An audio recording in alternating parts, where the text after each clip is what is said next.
जी महाराज श्रीमद् भागवत महापुराण हो रही थी। 6 दिन सेठ जी ने बहुत आराम से कथा सुनी। 7वें दिन अपने बेटे से कह रहे, बेटा आज कथा का 7वां दिन है, तुम सुनाओ, मैं दुख देती हूँ। अब बेटा कथा सुनने के लिए गया मंच में व्यास जी कथा सुना रहे थे और बेटा आराम से बैठ गया, भगवान की कथा सुन रहा था। तो व्यास जी महाराज ने कहा कि अगर कोई व्यक्ति, अगर कोई भक्त इस कथा को सुनता है तो अपने जीवन में भी उतारना चाहिए, तभी तो कथा सुनना सार्थक होगा। और व्यास जी महाराज ये भी कह रहे थे कि अगर हमारे घर में या हमारे खेतों में अगर गाय माता कुछ खाती तो उसे मना नहीं करना चाहिए। गाय माता अगर कुछ खा रही हो तो मना नहीं करना चाहिए। अब बेटा ने सुना, घर आया, पिताजी बड़ा आनंद आया कथा सुनने में। अब सेठ जी कह रहे, ठीक है बेटा, तुम्हें मजा आनंद बढ़िया आया तो तुम अब जाओ दुकान में बैठो जाती, मैं कहीं बाहर जा रहा हूँ, काम है। अब बेटा बढ़िया दुकान में बैठा है, अरे वहीं पर गाय आ रही, गाय वहीं पर दुकान के सामने एक नमक की पूरी रखी हुई थी। गाय नमक को खाने लगी और सेठ जी आ रहे थे। सेठ जी ने देखा तो सेठ जी को लगा कि मेरा बेटा थोड़ा सो गया। अब अपने बेटे को धक्का दिया कि नालायक, देख गाय पूरा नमक खाए जा रही, तू यहाँ पर बैठा सो रहा है। बेटा कह रहा, पिताजी मैं सो नहीं रहा था, मैं बैठा था। अच्छा जब तू सो नहीं रहा था तो तुझे दिखाई नहीं दे रहा था। अब बेटा कह रहा, पिताजी मैं कथा सुनने गया था, व्यास जी महाराज कह रहा अगर इस कथा को तुमने तो अपने जीवन में भी उतारना चाहिए। और ये भी कहा था अगर गाय माता हमारे यहाँ कुछ खा रही हो तो मना नहीं करना चाहिए। अब सेठ जी ने अपने सर में हाथ रखा और कह रहे हैं, अरे बेटा मैं तुझे बताऊं, कथा तूने सुनी बहुत अच्छी बात है, लेकिन एक कथा वहीं पर छोड़ करके आ जाना चाहिए, घर में लाने की जरूरत नहीं है। कथा सुनो और वहीं पर छोड़ करके आ जाओ, जीवन में उतारने की आवश्यकता नहीं है। तो महाराज समझ लो, अब हमें सेठ जी तो बनना नहीं है। 4 घंटा की कथा अगर हो रही है, 3 घंटे की कथा हो रही है, अगर इस कथा से हमें कुछ ज्ञान मिल रहा है, शिक्षा मिल रही है, अगर 5 मिनट की भी कथा से हमें कुछ मिल रहा है जो हम इसे जीवन में धारण कर सके, तो हमें उस बात को जरूर सुनना चाहिए, अपने जीवन में उतारना भी चाहिए, तभी हमारे जीवन का कल्याण होगा। बोलिए सीताराम जी सरकार की, भक्ति विष्णु भगवान जय।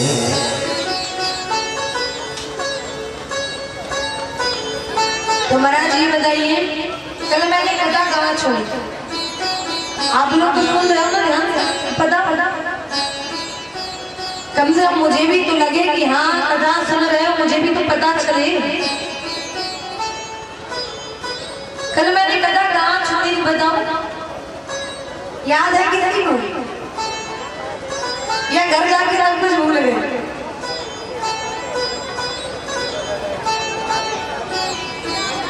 अब कुछ भी कहो, लेकिन हमारे दादाजी जितने सुन रहे हैं उन्हें सब कुछ पता है, क्योंकि मुझे पता है वो ध्यान से सुनते, मन लगा कर। ऐसी बात नहीं, हमारी माताएं बहुत अच्छे से ध्यान से सुनती हैं, लेकिन क्या करें, गृहस्थ जीवन में आते फंसे हुए सब कुछ भूल जाते हैं, है ना।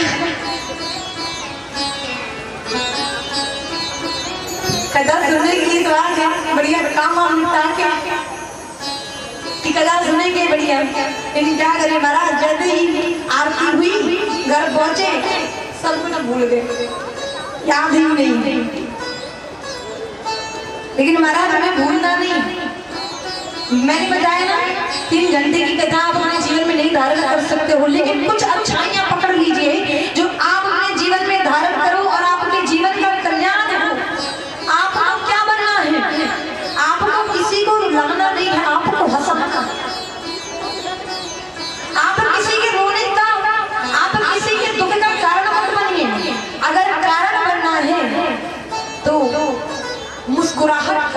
मुक्ति का कारण बने। क्योंकि कहते हैं कर्म अच्छे करते जाइए, फल की चेष्टा मत कीजिए, क्योंकि फल तो ऊपर वाला देगा ना। बोलिए शिवनावन बिहारी लाल की, भक्त वत्सल भगवान की। तो मैं आपको बता दूं,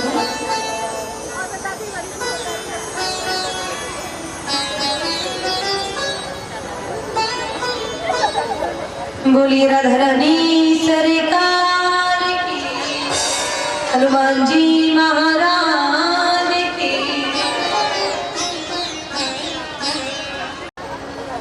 जब माता सती ने अपने जीवन का त्याग कर दिया,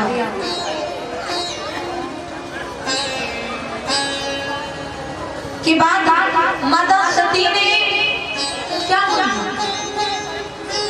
कि जब जब मेरा जन्म हो तब तक मैं शिव की पत्नी के रूप में लिया, सदा शिव को ही पति बनाओ जब जब मेरा जन्म हो। लेकिन आज वही दक्ष की पुत्री माता सती ने महाराज हिमाचल के यहाँ जन्म लिया है, एक सुंदर कन्या ने जन्म लिया। गोस्वामी जी ने मानस में वर्णन कर दिया, बड़े ही प्रेम और भाव के साथ गोस्वामी जी लिख रहे हैं। कहते हैं मानस में 7 कांड, 7 कांड का मतलब है हमारे जीवन का पूरा सार लिखा हुआ है, हमारे जीवन का सार है।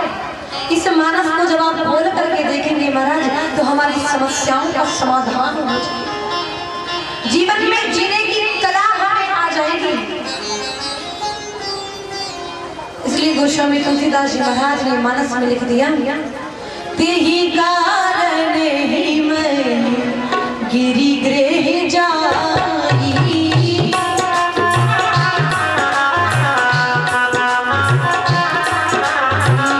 तेहि कारण ही मैं गिरि गृह जाई, तेहि कारण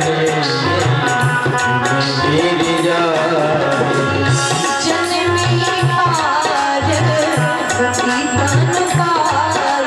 पाई, जन्मी पार रति तन पाई, जन्मी पार रति तन पाई, जन्मी पार रति तन पाई।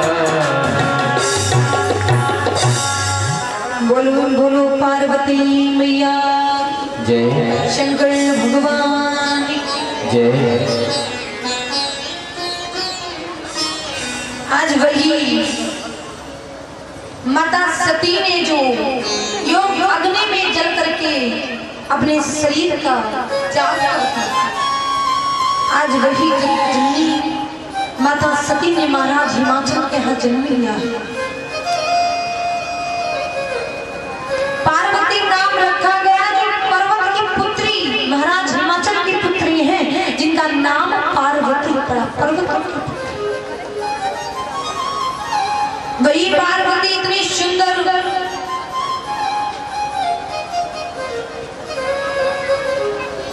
महाराज हिमाचल माता मैना की लाड़ प्यार में बढ़ती हुई बड़ी हो रही है, बड़ा आनंद छा रहा है। और उसी वक्त नारद भगवान वीणा को बजाते हुए प्रभु का गुणगान गाते हुए महाराज हिमाचल के महाराज के यहाँ पहुंचे। नारद जी का वही प्रेम भाव जो हमेशा गाते हैं, प्रेम और आनंद में डूबते हुए। श्रीमन नारायण नारायण नारायण, श्रीमन नारायण नारायण नारायण, श्रीमन नारायण नारायण नारायण, नारायण नारायण नारायण, लक्ष्मी नारायण नारायण नारायण, लक्ष्मी नारायण नारायण नारायण।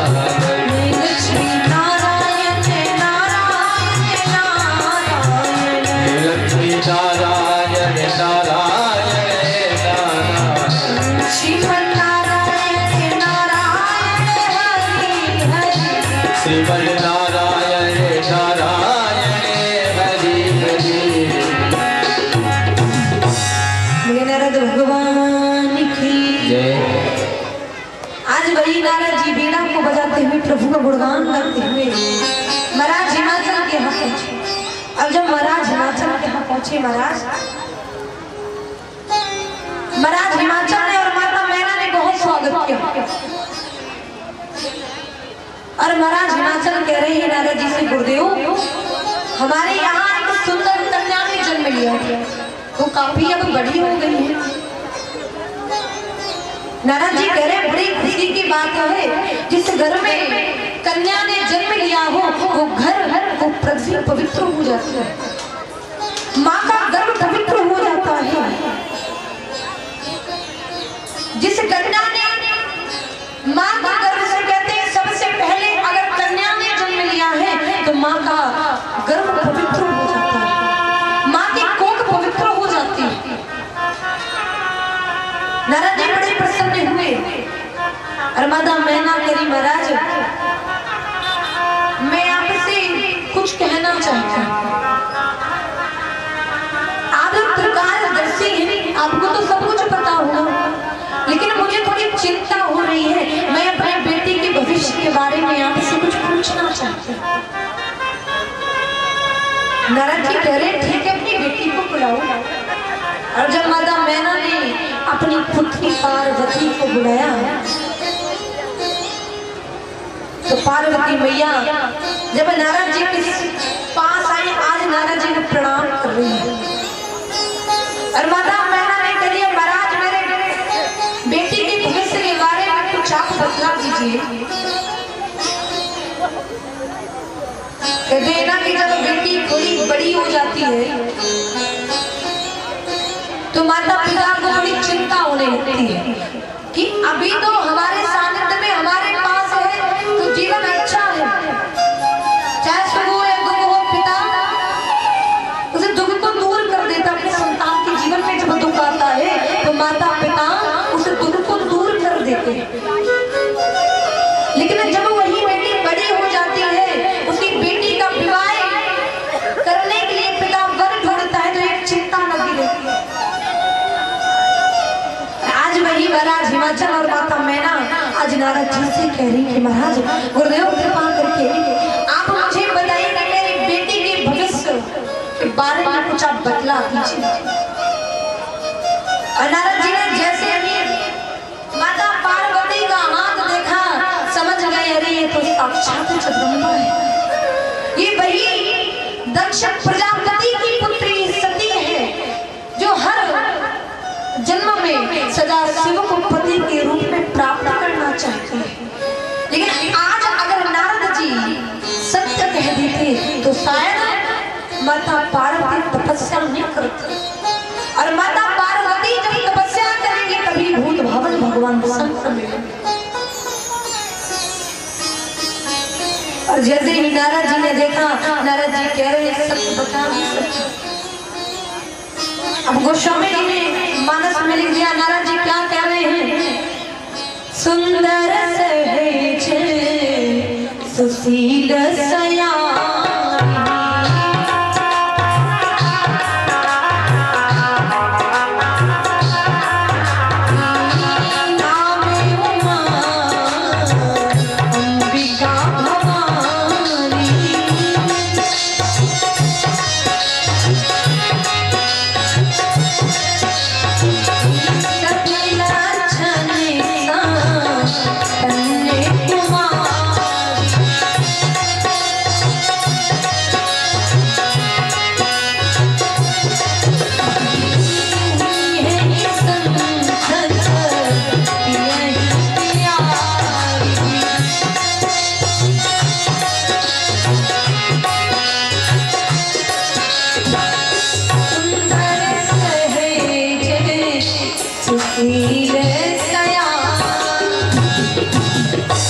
नारद जी ने जैसे ही भगवती का हाथ देखा, नारद जी कह रहे महाराज हिमाचल और माता मैना से कह रहे आपकी पुत्री में सर्प बहुत संपन्न है, लेकिन एक अवगुण है। जब उन्होंने कहा कि अवगुण है तो चिंता हो गई, महाराज सब गुण संपन्न है लेकिन एक अवगुण क्या है? नारद जी कह रहे हैं चिंता मत कीजिए, क्योंकि इस संसार में सब कुछ भांति भांति हो गए हैं। इस संसार में विकास है, अंधकार है, लाभ है, हानि है, आकाश है, पाताल है, नीति अनीति है, सुख है, दुख है, अच्छा है, बुरा है, आदि आदि भांति भांति। इसलिए घबराने की जरूरत नहीं है, क्योंकि संसार में सब कुछ है। इसलिए महाराज मैं आपसे कह रहा हूं कि आपकी बेटी के जीवन में अच्छाइयां तो सब कुछ है, आपके पुत्री के जीवन में तो सब कुछ मंगल ही मंगल है, लेकिन कुछ अवगुण है। अवगुण क्या है? नारद जी कह रहे हैं आप चिंता मत कीजिए, क्योंकि जब महाराज हिमाचल ने माता मैना ने कहा अवगुण क्या है महाराज, कृपा करके आप मुझे बताओ। आज नारद जी कह रहे हैं जोगी जटिल यकाम मन नगनीय मंगल भी अशि स्वामी यही कहे मिलही परिहत्य सिरे। अरे महाराज जो महादेव का तप करता है, महादेव की तपस्या करता है, महादेव उसके कष्टों का निवारण कर देते हैं। कहते हैं जब हमारे जीवन में बहुत कष्ट आता है तो हम लोग क्या करते हैं, महामृत्युंजय का जाप कराते हैं ना, इसलिए हमारे घर में शांति आ जाए। इसलिए भूत भावन भगवान शंकर संहार करने वाले हैं, भक्त के जीवन के ताप को मिटाने वाले हैं। श्री नारद जी कह रहे हैं महाराज अब चिंता मत कीजिए, संसार में ऐसी कोई समस्या नहीं है जिसका समाधान न हो, हर समस्या का समाधान है। आज नारद जी महाराज हिमाचल से कह रहे हैं अगर आप अपनी बेटी के जीवन पर खुशियां देखना चाहते हैं, आपकी बेटी जीवन पर्यंत तक सुखी रहे जीवन उसका, तो महाराज तपस्या करेगी। तपस्या, क्योंकि जब वो तपस्या करेंगी तो जब महादेव प्रसन्न होंगे तो अच्छे वर की प्राप्ति होगी। क्योंकि महादेव कौन है?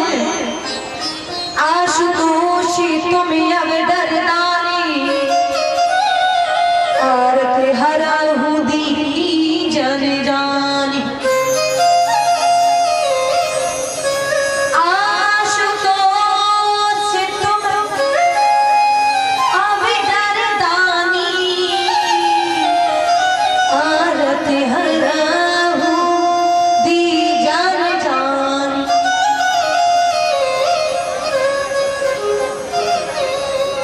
नारद जी ने कह दिया आशुतोष, आशु माने ठीक और तोष माने प्रसन्न होने वाले।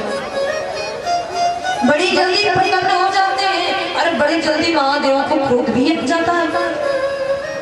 इसलिए महादेव की जब आपकी पुत्री आराधना करेगी, तपस्या करेगी, तप करेगी, तो उसके जीवन में बहुत ही सुंदर वर की प्राप्ति होगी। महाराज जैसे भी माता मैना ने सुना, माता मैना मेरी महाराज गुरुदेव पर बात कैसी कर रही है, मेरी बेटी मेरी पुत्री एक फूल के समान है, पुष्प के समान, कहाँ जंगल में जाएगी, कहाँ तपस्या करेगी। ये नहीं हो सकता है। अगर आपको कोई दूसरा उपाय आ रहा हो तो कृपा करके आप मुझे बता दीजिए। सब करने के लिए तैयार है, लेकिन मैं अपनी बेटी को जंगल में तपस्या करने के लिए नहीं भेजूंगी।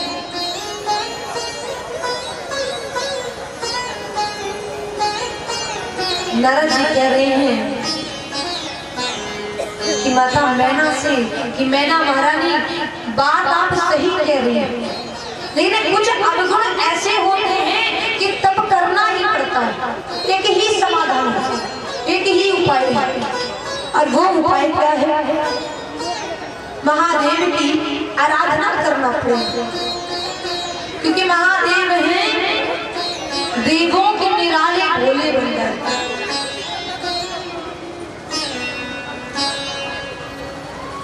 और अपने पति हिमाचल को माता मैना एकांत में ले जाकर के कह रहे हैं कि स्वामी ये बताइए कि मेरी बेटी, मेरी पुत्री, हमारी पुत्री तपस्या करने के लिए योग्य है। महाराज हिमाचल कह रहे हैं कि अगर बेटी के जीवन में सुख देखना चाहती हो तो कुछ दिन का दुख है, कुछ दिन का दुख सह लेने दीजिए, लेकिन जीवन में कभी दुखी नहीं रही। पार्वती ने सुना, पार्वती मैया भी कह रही है कि पिताजी माता जी आप चिंता मत कीजिए, अगर गुरु जी ने कोई उपाय बताया है हमारे हित के लिए ही बताया है, इसलिए गुरु के वचनों पर विश्वास जरूर होना चाहिए। क्योंकि गुरु वो है, गु माने अंधकार, गुरु माने प्रकाश, गुरु वही है जो अपने भक्त को, अपने शिष्य को अंधकार से निकाल करके प्रकाश की ओर ले जाए, वही तो गुरु है। क्योंकि गुरु कोई आश्रम या गुरु कोई प्रचार का विषय नहीं है कि महाराज बड़े बड़े आश्रम हैं गुरु बना दिया। अरे महाराज गुरु तो प्रेम और भाव का विषय है। बोलिए गुरु भगवान की, श्री वृंदावन बिहारी लाल की।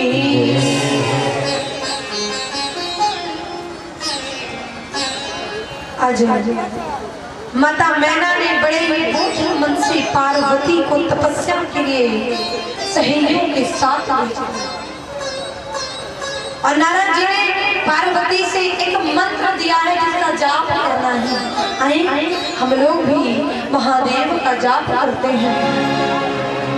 ओम नमो नमो नमो नमः, ओम नमो नमो नमो नमः, ओम नमो नमो नमो नमः, ओम नमो नमो नमो नमः, ओम नमो नमो नमो नमः।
बोले शंकर भगवान की जय, भक्त वत्सल भगवान की जय। आज माता पार्वती भगवान शिव की आराधना के लिए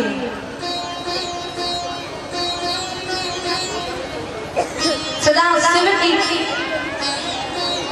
मंत्र का जाप करते हुए समाधि लगा करके बैठ गई है और जाप कर रही है। कुछ दिन तो माता पार्वती ने फल खा करके तप किया और कुछ दिन बेलपत्री खा करके समय तप और कई महीने बाद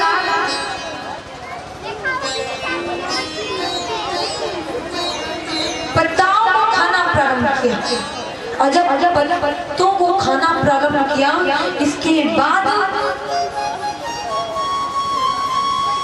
माता पार्वती केवल जल में रहती है और जब जल में रहती हैं और जल के बाद उन्होंने जल भी त्याग दिया। जल त्याग करने के बाद माता पार्वती इस वायु को पीने लगी और जब वायु को पीना प्रारंभ किया देवताओं को सदाशिव का आसन डोल गया। सभी देवताओं आज महादेव इस समय में पहुंचे। महादेव पार्वती बहुत कठिन तपस्या कर रही है, आपको कृपा जरूर करना चाहिए, आपको शीघ्रता से जरूर जाना चाहिए। देखी मही तब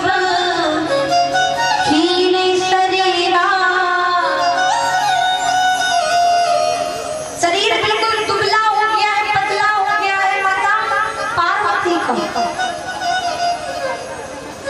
सिंहासन देवताओं की डोल रही है। महादेव के सड़े में जैसे ही सारे देवता आए महादेव से कह रहे महाराज कृपा तो करना। और महादेव ने अपने ऋषियों को भेजा, सप्त ऋषियों और सप्त ऋषियों को भेजा इसलिए कि जाओ पार्वती की परीक्षा लेना चाहते और कैसी परीक्षा लेना है, मेरे बारे में जितना हो सके बुरा भला जितना कह सके कह देना, छूट है जितना हो सके अच्छा अच्छा बिल्कुल मत बोलो, बुरा बुरा ही मत। सप्त ऋषि भगवान शंकर को प्रणाम करते हुए जब माता पार्वती के पास पहुंचे सप्त ऋषि बोले कि देवी तुम कौन हो, इतना कठिन तप क्यों कर रही हो, इतना कठिन तप क्यों कर रही हो। जब पार्वती के नेत्र खुले तो पार्वती मैया कह रही है बताइए महाराज आप कौन हैं। आज सप्त ऋषि कह रहे देवी ये बताओ तुम इतनी सुंदर हो अपने शरीर को क्यों इस तपस्या से अपने शरीर को क्यों चला रही है। तपस्या करने का कोई कारण होगा ना। बहुत प्रकार से जब सप्त ऋषि बोले तब माता पार्वती कह रही है कि हाँ तपस्या करने का कारण ये है कि मैं सदाशिव को अपने पति के रूप में प्राप्त करना चाहती हूँ। सप्त ऋषि हंसने लगे, अरे देवी तुम तो पागल हो गई,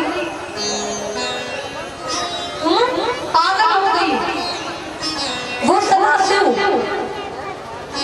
जिसकी कुल का खानदान का दूर दूर तक पता नहीं है, ना घर है ना महल है, भूत प्रेतों के साथ रहता है, भांग पीता है और तुम उसे पति के रूप में प्राप्त करना चाहती हो। हे देवी ये बताओ तुम्हें ये शिक्षा किसने दी।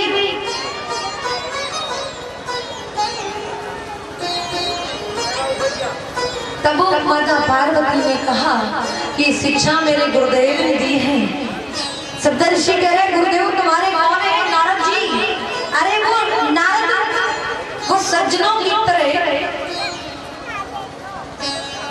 अपने मुख को बनाकर के घूमता रहा है, उसे नारद के वचनों पर नारद के बातों पर तुम आ गई।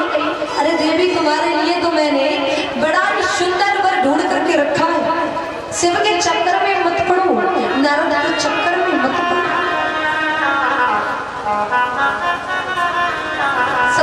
नारद जी के बारे में बुरा ही बोल रही है, बहुत ही बुरा है।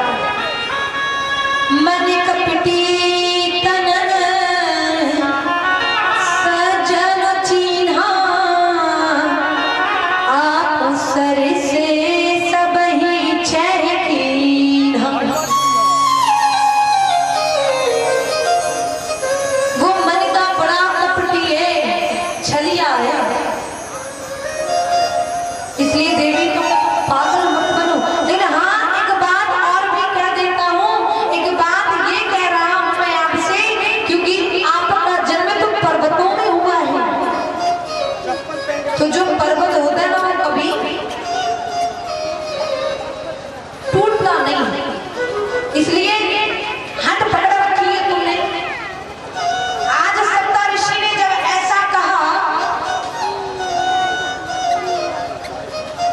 आज पार्वती करी महाराज बात तो आपने बिल्कुल सही की कि मेरा जन्म तो पत्थर में हुआ है, मैं पर्वत की पुत्री हूँ, तभी तो महाराज प्राण चले जाएंगे, लेकिन ये हट छूटने वाली नहीं है। सदा से मुझे वर के रूप में मिले या ना मिले, लेकिन ये हट छूटने वाला नहीं है, ये चट बिल्कुल भी नहीं छोड़ूंगी।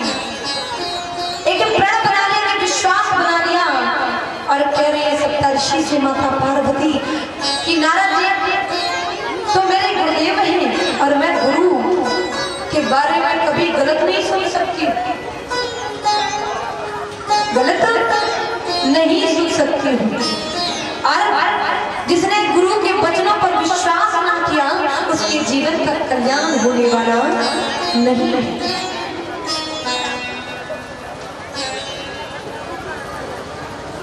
सप्तऋषि कह रहे हैं जिस सदाशिव को पति के रूप में प्राप्त करना चाहती हूँ, मैं बता दूं वो शिव के साथ।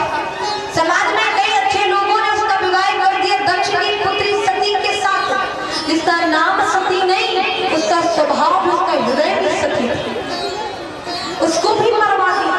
तो ये बताओ तुम्हारा भला कैसे होगा? आज माता पार्वती कह रही है मेरा घर बसे उजड़े, लेकिन ये हट मैं छोड़ने वाली नहीं हूँ। इसलिए आपने बहुत कुछ कह दिया, बहुत कुछ मैंने सुन लिया, कृपा करके आप चले जाइए, वरना मैं कुछ कह दूंगी तो बहुत बुरा होगा। सप्तऋषि ने बहुत प्रकार से महादेव के विषय में बहुत गलत बोला। सदाशिव वैसे हैं, सदाशिव वैसे हैं। जब हाथ गए तब माता पार्वती से कह रही हैं कि माँ हमें क्षमा कर देना।